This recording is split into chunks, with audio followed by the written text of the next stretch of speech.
Hi guys, this is Sexy Chef. For today's vlog, magluluto pala kami ng buttered shrimp. So ito pala yung dalawang hipon na gagamitin ko, nalinis na rin yan.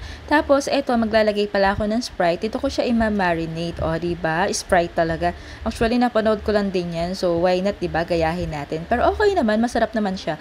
So ito pala, nilipat ko siya ng lagayan kasi gusto ko is lubog na lubog talaga yung hipon, diba?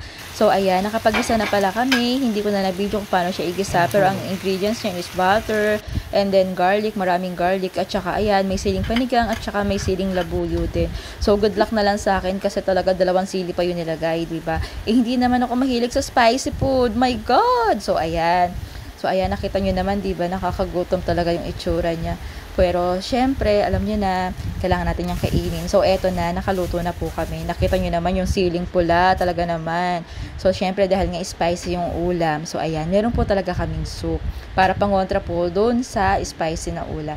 So, eto na, kainan time na. O, diba, isang hipon lang talaga, mapaparami ka ng kanin dito, guys. O, diba, nakita niyo naman kung ganong kalaki yung hipon. Paano, guys? Thank you for watching. Happy tummy, everyone! Bye-bye!